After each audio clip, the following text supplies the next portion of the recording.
Pepsi or Coca-Cola? Deep Impact or Armageddon? Funkoverse or Unmatched? These are the questions we are eternally trying to answer anytime two things come out that are sort of, they're like, when you think about it, there's a little bit of overlap there. There's a little bit of similarity. And anytime something comes out that's just a little bit familiar and looks like anything else, what do we naturally do? We try to categorize and rank them. Which one is better? There has to be a better one. Now, one reason I want to make this video is because on the surface, both these games do look identical. They both have folks from myths and legends and TV and movies and all of these famous faces, and they're coming together and clashing and things like that.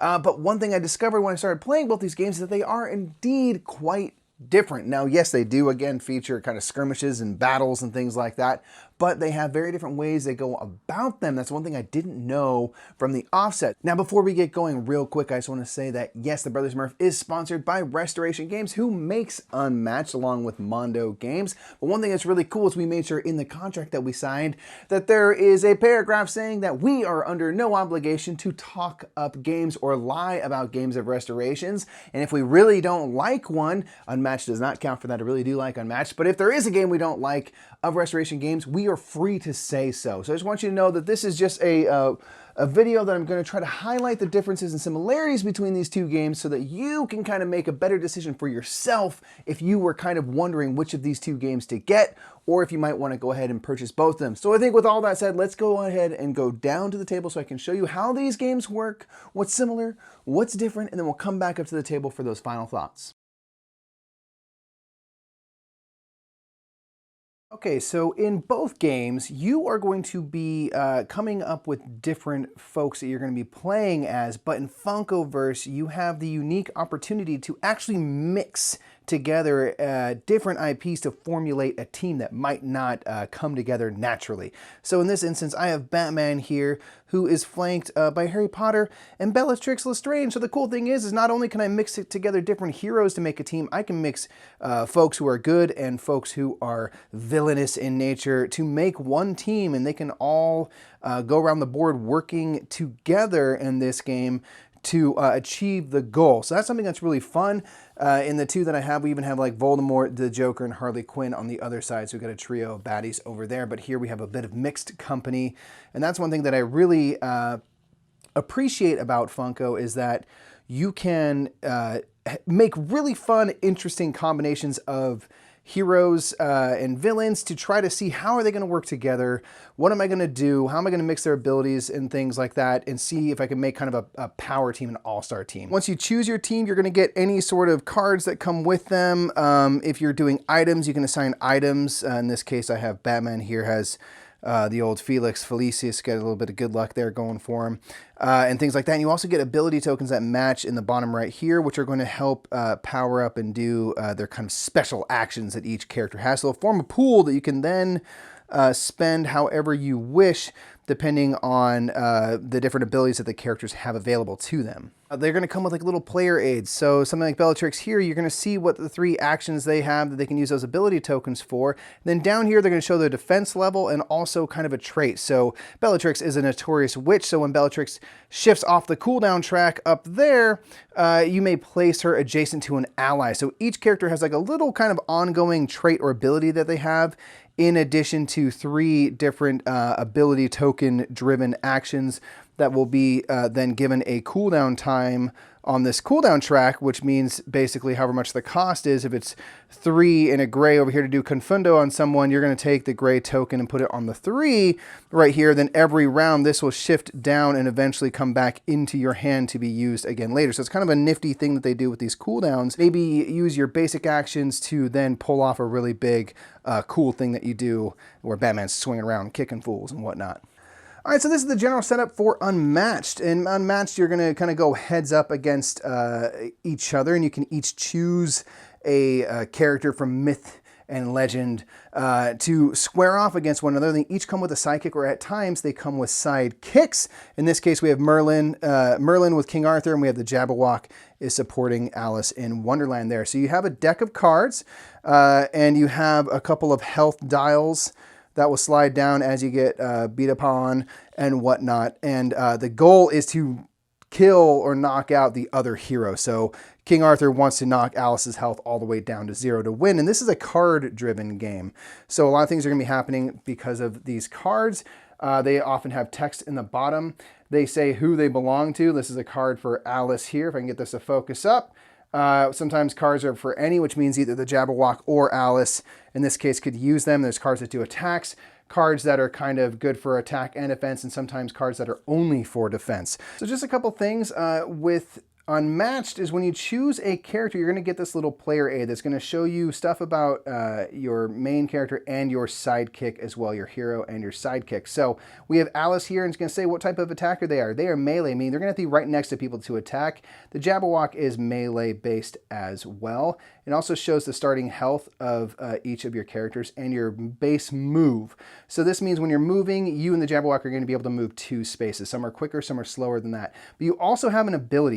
Each hero rather, has their own thing they can do. Alice has the ability to change from big to small. They can grow and shrink. If Alice is big, she has more attack. If she's small, she has more defense. And so at the start of the game, you're going to choose which size you want to be. Do I want to be big and have more attack? Do I want to be small and crafty and have more defense for myself? And these are areas that really differentiate the characters, because Alice has something that's very unique to Alice. Like, that's something we all know from the tale. She's growing and shrinking and things like that. So that's a beautiful thing to be able to incorporate. And King Arthur has the ability to boost attacks and things like that because he's got a big old sword and he's a tough guy. So he can do things like that. So each character has their own kind of flavor in addition to the cards and the text on the cards themselves, giving a lot of kind of fan service and being really true to the characters that they are and all the things that we associate with those characters. And the art is truly incredible. Like, it's just some of the coolest art I've seen. This is one thing that if you think, oh, Funkoverse is known, you know, they have all the big heads and stuff, but there's just no comparison. The art is so amazing in Unmatched for all characters, and all characters feel like their own thing, while each having this kind of really cool style that ties the whole game together. So that's just one thing I wanted to point out, is just artistically, as you're playing this game, just take a look at the art on the cards as you have them in hand, because they are pretty incredible. So this is the general setup for a game of Funkoverse. Each pack that you get will come with a map that's double-sided. So we're on Harry Potter, and they're kind of in one of the houses of Hogwarts, it looks like here. So this is kind of a general setup. Now, the cool thing is you can do a few different modes in the game here. You have things like kind of capture the flag, which is this is set up for. You can do one where you're trying to control, like have the most people in a certain scoring area, things like that. Or you can just do kind of just general skirmishes, and they'll kind of go for points and things. So depending on the scenario, you're going to be trying to hit a point threshold of basically 10 points with a 3-person team, which I recommend. And there's going to be different ways you can achieve that. So a few things to note about the board. Spaces are broken up by these little lines here, which are a little hard to see here, but they basically make a bunch of squares. Anytime you see these bright blue bordered areas, those are obstructions. So I can't walk through walls and things like that, even though I am a magical boy who lived in all of that. So you have to kind of walk around. So like I said, in this game, we're going to be playing with all of our different people. And when it's their turn to activate, you can choose who on your team you want to activate in whatever order you like. And they'll get to do 2 actions. And then a round will be when everyone has activated all of the characters that they can activate in a round. So what do I want to do if I want to move one of my characters for one of their 2 actions? It's simple. If I'm over here, I can go 2 spaces. Every character has a movement of 2 for their basic actions. So I can go 2 spaces. But if I'm out here kind of in the open, I can also do diagonals. Diagonal is a cool way to move, and also if someone was standing here, that would be considered adjacent to them if they were diagonally next to each other. So the only times I can't really move diagonal is if I'm kind of at the edge of one of these obstructions, and this little corner is just barely getting into the corner of this square right here, so I can't diagonally go through that. I can't walk through walls. I'll butt my shoulder or hurt myself. So I have to go 1, 2, but then I can go 3 and 4 because I get 2 movements every time, and I can do up to 2 actions on my turn. So that is how movement works in Funkoverse. So the first thing I want to talk about is movement, the way movement works in Unmatched. It's called the maneuver action, and on the back of our little player aid, which shows us what we can do and how far we can move. They have the different types of actions you can do, which is really useful. So if you're going to move, Alice's movement is 2. One thing you're always going to do is you're always going to draw a card from your deck. It's the best way to get cards into your hand because this is kind of a hand management game. You're using these cards to do attacks and things like that. And then you and your sidekick will get to do movement, if you wish, up to your number. You never have to move, but you can move up to 2, and everyone gets that much movement. So in this case, the Jabberwock could go 1, 2, and then Alice could go 1, 2. And the way you know if you can move somewhere is if their circles are connected by a big black line right here. That means this is connected. I went 1 over here because I can't jump across the water to shore. I have to take one of the bridges. And both my characters can do that full amount of movement. The only thing I can't do is I can't move through enemies. I can move through my person, but I can never stop on the same spot as another person. You always have to be in your own circle at the end of turn, and I can't move through enemies unless I have a card that tells me I can. Now, what do I do if I want to attack somebody? If Batman here has just got to punch old Voldy in the face because he stole his Batarang, which is fun, we are going to be using dice. This is ultimately a dice chucking kind of game. We have these cool little dice which show little pow-pows, little shields, and these little exclamation points. So based on if you're the attacker or the defender, you're both going to be rolling dice. So you're going to do something called a challenge. Now there's always a basic challenge of 2 you can do. Sometimes you do special things. They'll give you a challenge of 1 or a challenge of 3, and whatever the number is, that means you're going to roll that many of these dice. Now, characters also have a defense down here on the player board, which I showed you, and whatever this number is, means that's how many dice you're going to roll to defend yourself. So if this is the case, I have Batman who's doing a challenge of 2, Voldemort has a defense of 1. If you're Batman, you're rolling for pow-pows, you hope, or for this, which means 3 successes, the exclamation points. If you're Voldemort, you're hoping for shields, or you're hoping for the little triple exclamation point, which means 3 successes. So let's see, if you're Batman, you're going to roll this. You're going to get 2 pow-pows. That's amazing. If you're Voldemort, you're going to try to defend yourself. You rolled a pow. That doesn't help you. You're not attacking. You're defending. In this case, Batman would win with 2 successes to 0 successes, and that's going to knock down Voldemort. So now he is taking a little bit of a nap. If Batman had a second action, he could try to challenge again. Voldemort would be able to defend themselves again. In this case, I got 1 success. Voldemort did not get a success for themselves, and they would be knocked out, and they would have to go to the old cooldown track to wait till the next round to come back into play. If you're doing scenarios and stuff, this will usually result in getting a point or multiple points depending on the scenario, which is going to help you toward victory. So fighting is always a good thing. If he had run out of actions, I could have had Harry step in and try to do a second attack on Voldemort while they're down. If you're knocked down, you still defend yourself, and if you fail, that's when you get knocked out for the round, but it's only a temporary setback because you have the old cooldown track to jump back into play shortly after. So how does attacking work in this game? Well, it's really simple. If you're a melee character, which many characters are melee, you have to be next to each other, meaning you're in circles that are adjacent to each other, connected by a black line. So King Arthur's going to choose a card from their hand that has their name on it, or says any, in which case all of these do. They're going to choose one of these cards. Now, cards with just a pow-pow red mean they're only for attack. These purple ones that have a shield and a sun mean they can do attack or defense, and there are blue cards that have only a shield, meaning they can only defend. So King Arthur's going to attack Alice. He's going to put a card face down that has either his name and some attack on it, and then Alice can choose to defend herself by choosing one of those cards that has a shield showing up and her name if it's important, and they can do this. And then at the same time, players are going to reveal what they played. In this case, King Arthur attacked for 3, Alice defended for 2, so we're going to take the difference. Alice is going to take 1 damage, and that's how it works there. If there's a bigger difference, you subtract more damage. If Alice met or exceeded King Arthur's attack with their own defense, nothing would happen. And then we do any sort of card activation things on the bottom there. So in this case with Alice, after combat, which combat just finished, Alice moves up to 5 spaces and changes size. Boop, boop, boop, boop, boop. And she goes from big to becoming small. She can change size. That's her little special power, which is super cool and thematic. And that's how that works. And then after combat, King Arthur got to move as well. So again, they're using cards to do all attacks and stuff instead of dice like in Funkoverse. And you're always going to be looking at the differences between the attack numbers if you're attacking, defense numbers if you're defending, if you choose to defend yourself, to hopefully whittle away at your opponent's health and ultimately knock your fighter out, your main character here with the minis.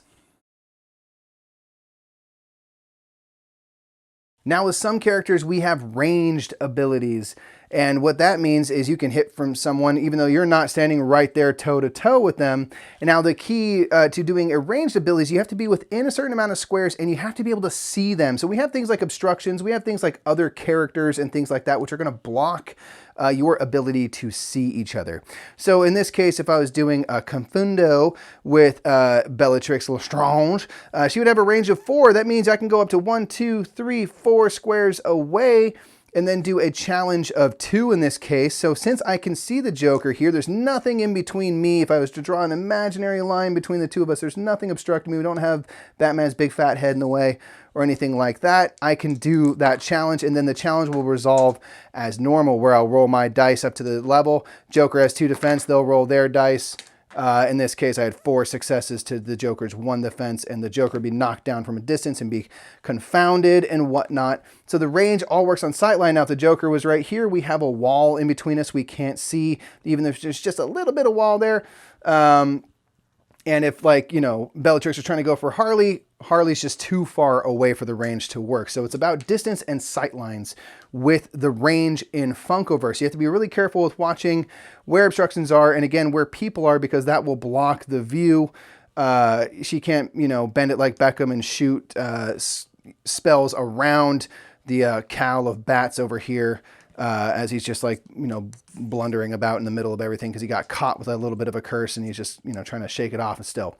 So that's how the range works in Funkoverse. Let's take a look over and see how the range works in Unmatched.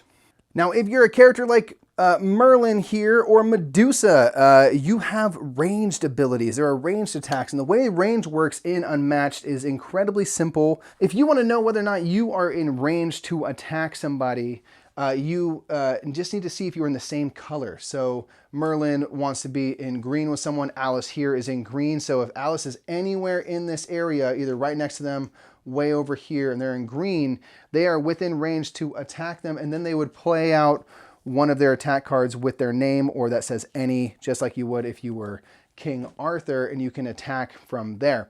There are certain areas that have 2 or even 3 colors. So if Merlin were here, Merlin could attack anyone in any of the colors showing up on the space.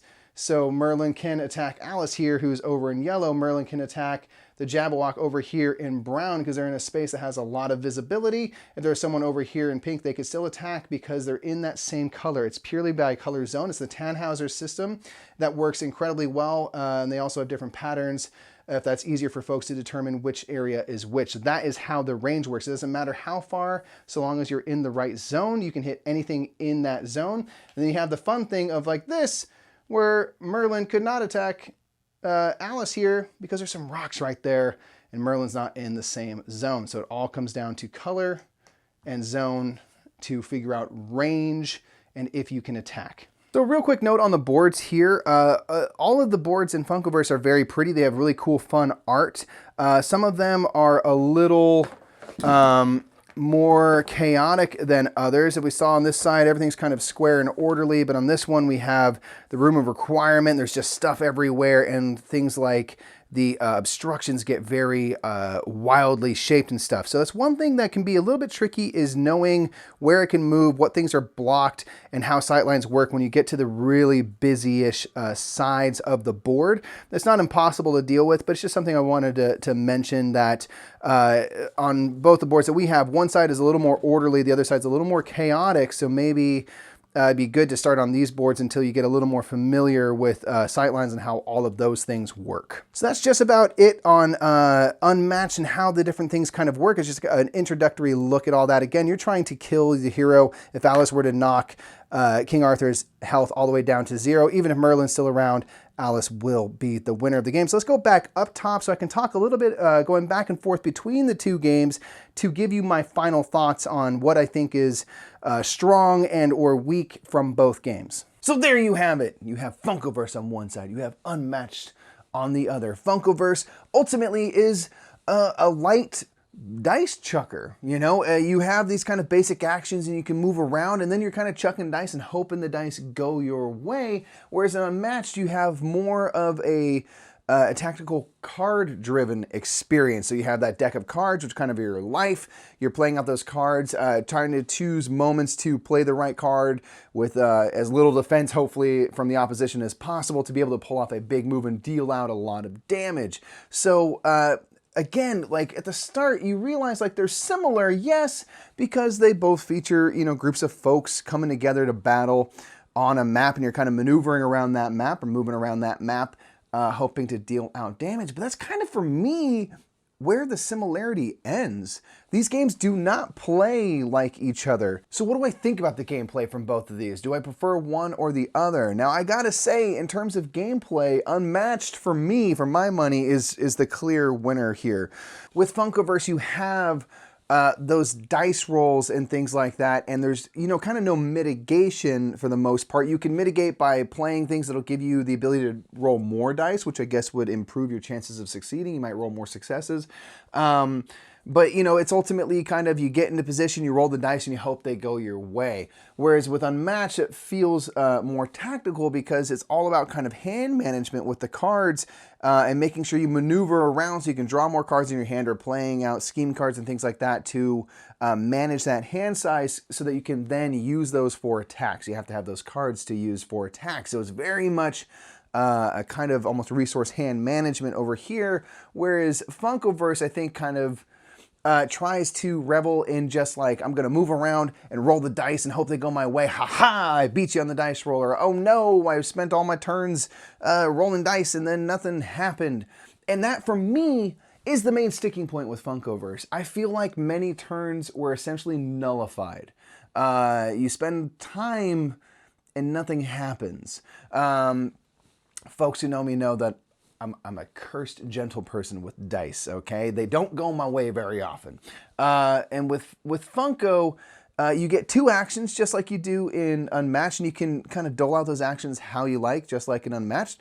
And the thing I got frustrated at times was I'd be standing at the start of my turn next to somebody, so I have 2 opportunities to attack this person. In theory, I could roll the dice, succeed, knock them down, roll the dice again, succeed, and knock them out.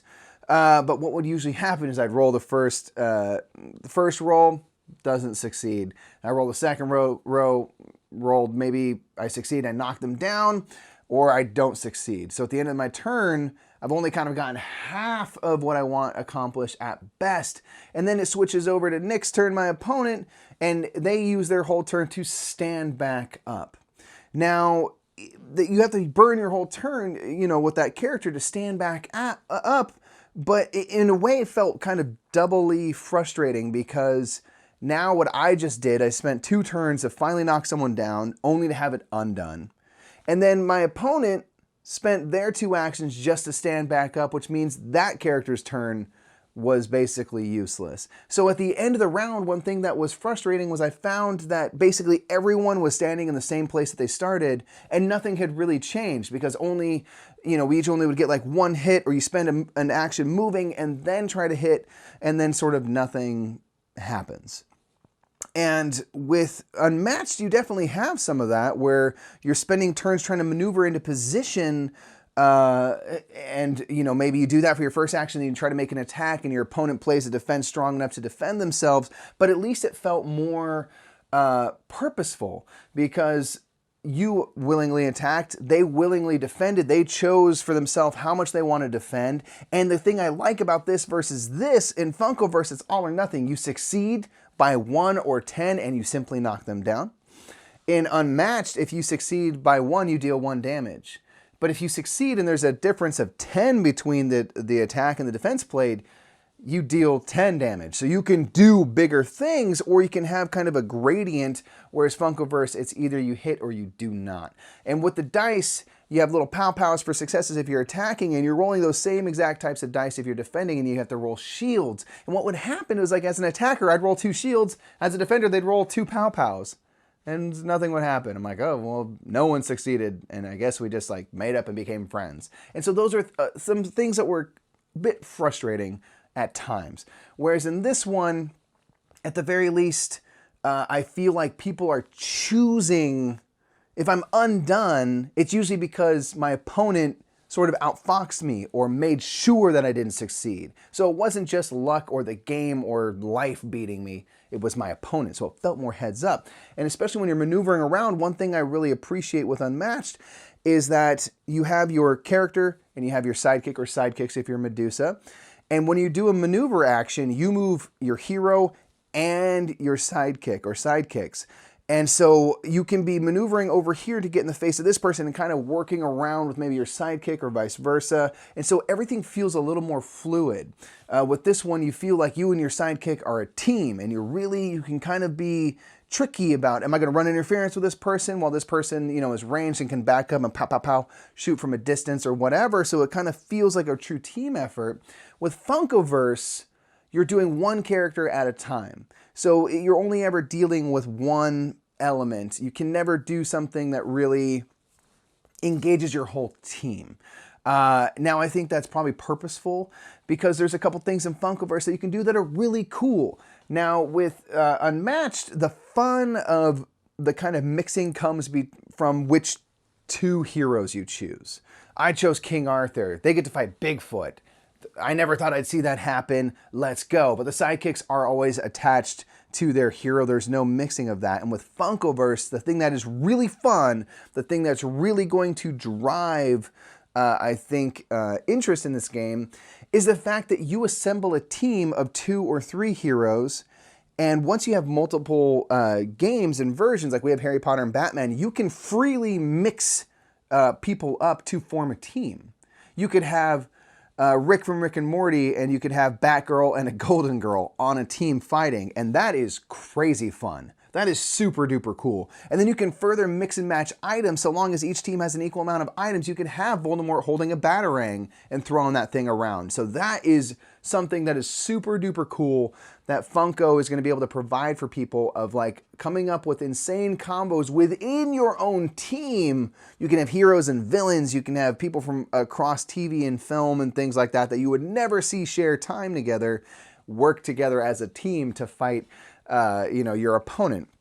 So that is something that is super duper cool. That's something that's going to keep this game, I think, in business. It's just that idea of how would it be if these people mixed up?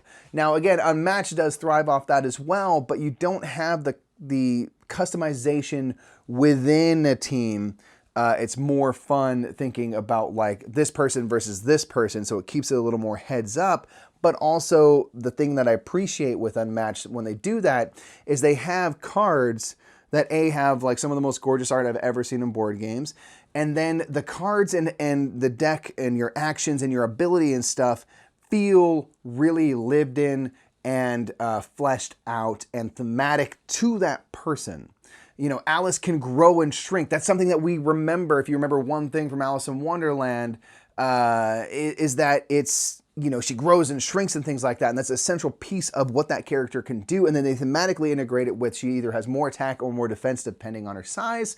And they are able to go deeper in because it's going to be the same hero with sidekick. They can really flesh out decks and things that feel very much that character, very lived in, very fully formed, so that when you're going around, it really does feel like, what if Alice just became like a war child and started running around attacking people? That's how I feel it would go based on those cards and the things they give me and the kind of fan service within the cards in terms of what they're named. Like, you seriously owe yourself when you're playing this game to look deeply at the cards, read the titles.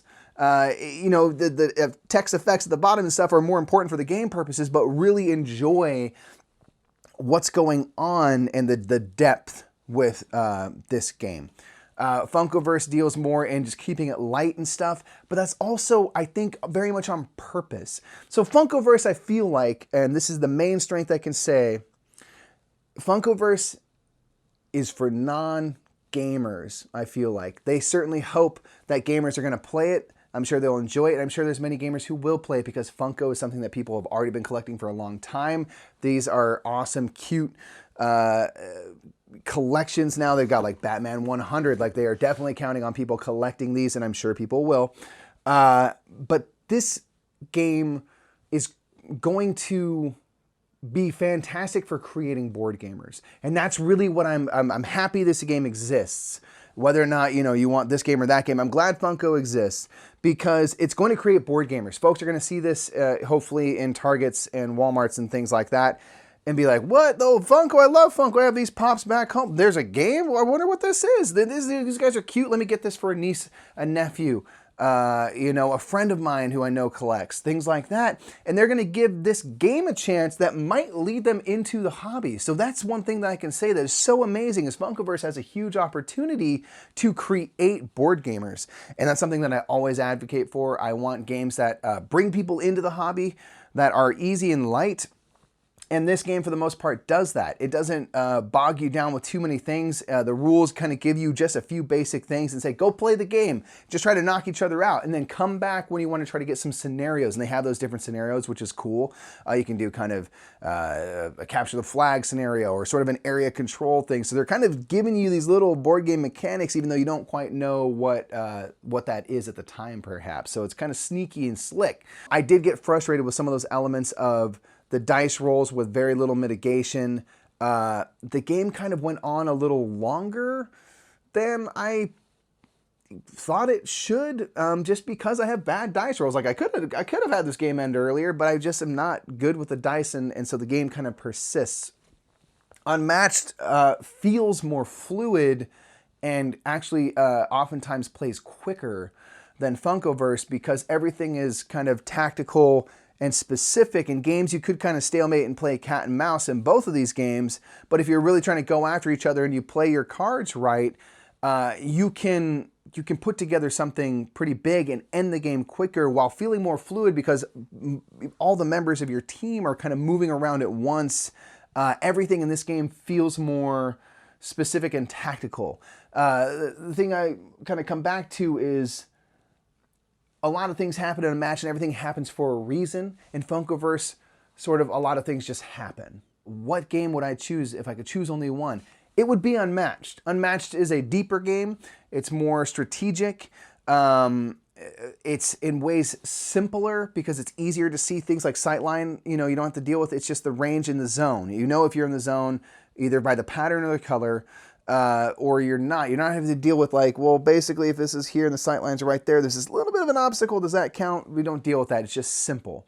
So in this game is in some ways easier to play. The thing I like is that both games are really easy and accessible. Like you can get into both these games pretty quick in 5 minutes, but this one offers a deeper experience that is in some ways smoother and easier to understand. Despite Funkoverse, which really its strength relies on being able to mix together things you wouldn't expect that are very fun and satisfying. To have this person that you wouldn't expect standing next to that person with this item which doesn't belong because that belongs over here, and this thing that's not even else in the game. They just have one random potion from Harry Potter. And you could do that and mix that up and just have fun finding those combos, whereas Unmatched puts together good combos for you so that you can you're then freed up to explore and enjoy discovering how to use that combo. So again, they do a little bit of legwork here and really flesh out that deck of cards, and then you can figure out, how do I make these people work together? What's the best thing to do here? And also, how do I exploit my opponent and their characters' weaknesses using my strengths? So again, if you're only choosing one, for my money, it would be Unmatched. I think Unmatched is more the gamer's game. I feel like Funkoverse is something that, would be cool because someone who's not played board games at all might start off by trying out Funkoverse, and then it might lead them into the hobby, at which point they could graduate to Unmatched. But the cool thing is that neither game is overly heavy or hard to get into. So I say this is a gamer's game because it is deeper. Those are my final thoughts on Unmatched versus Funkoverse. What do you think of these games? Have you tried either of them? Have you played both of them? Are you interested in either of them? Put all those things in the comments below. If you've played both, which do you prefer? Based off of this video, which do you prefer? Again, I think there's room enough in the world for both. I want both these games to exist. I want both of these games to do well because I feel like It's just more good games in the world. But if you want a deeper, kind of more tactical experience, I would go more this way. If you just want to have fun with some Funko Pops and stuff like that, this is going to be a good fun game for you that you can play with probably more non-gamers, because the dice chucking is familiar if the last thing you played was Monopoly and stuff like that. And of course with Funkoverse, you know, the IPs are gonna be the thing that they have their strength in. That's all that Funko is. So there are going to be more IP-driven things with Funkoverse than with Unmatched, but Unmatched is no slouch. They have Buffy the Vampire Slayer coming out, they have Jurassic Park coming out, and many more things planned, including more myths and legends like Sherlock Holmes and Dracula and stuff like that. So there's gonna be really cool stuff coming out of here that will, I think, rival Funkoverse, but of course Funkoverse has got IPs out the yin yang. They already got Rick and Morty and Golden Girls, and they just started. So we'll see what the heck comes out there. And then again, really revel in building really increasingly weird combinations as you have more and more of that game. So anyway, folks, I'm done rambling here. Thanks for going with me on this journey. Hopefully this helped to clarify a little bit about the differences and similarities between these games so that you can make more of an informed decision next time you have an opportunity to play one of these or purchase one of these. Let me know again in the comments below what you think about these games.